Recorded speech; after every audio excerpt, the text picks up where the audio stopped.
From what I'm hearing right now, and I already knew this a while ago. I know a lot of people not paying attention to Canelo like that for some reason. Ever since the Crawford fight got made, it's a lot of attention on him, but people are not trying to find out certain things still. And because he still has a career to go on. And I know he has the William Skull fight coming up, but that's not talked about a lot either for some odd reason. I might talk about that soon. But there's some details coming out about his career. And I've already said this recently. If people have been paying attention to what I've been saying on live, but Canelo Alvarez, trainer, manager, Eddie Reynoso comes out recently and says, as far as Canelo's timeline on retirement. And I was hinting last year that, a lot of people looked over that they were actually even speaking about retirement, even thinking about it. And, Eddie Reynoso has said multiple times that these are, this is like Canelo's last go or whatever. I forgot what it said. What was the phrase?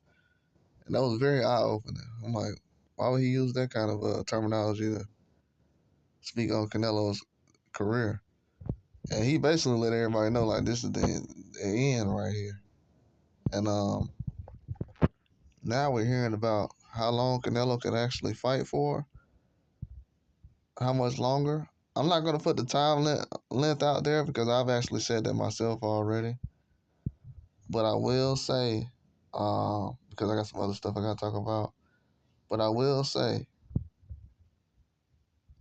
he's gonna fight Jake Paul as soon as he's done, like they said before.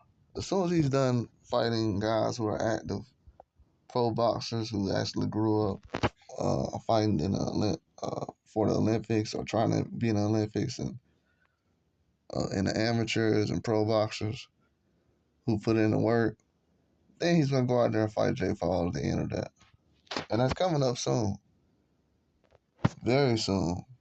And I don't want to get into how many certain details about it because I'm gonna expand on it later on. But very shocking that I'm hearing this because of the time they're actually saying. When you sit here and look at the time they're talking about he actually could retire, it is actually ridiculous.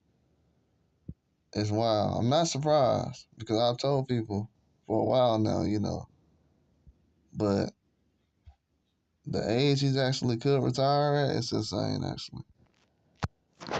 It's actually pretty insane. Like, it's so insane. And I'm not saying this because because, Andre Ward is a guy who retired at a certain age and Bernard Hopkins retired at a certain age. So it really doesn't matter what age you want to retire at.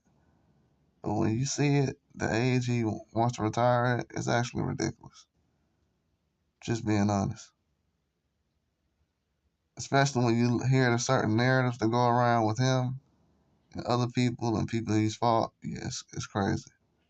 It's actually ridiculous. It proves a lot about, like I said, man, as time goes on, certain things come out where it's like, you're not trying to dig for anything. It's just the facts that comes out. You know what I'm saying? As long as you stick to the facts, you ain't got to chase no narratives or nothing like that. This is the facts. And when you look at it, it's going to seem odd, you know what I'm saying? But Canelo Alvarez, he knows what he's going to do, though. Like I told people for a long time, he has a plan of what he's going to do 2 or 3, 4 years before it happens. But, because you got to think about it. The Charlo situation, he knew he was going to go over there to PBC.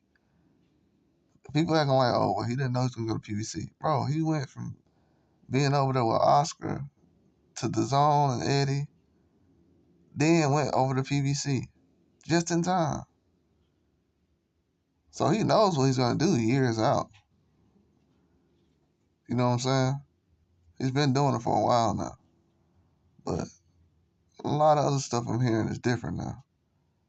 But, yeah, we can speak on that later on.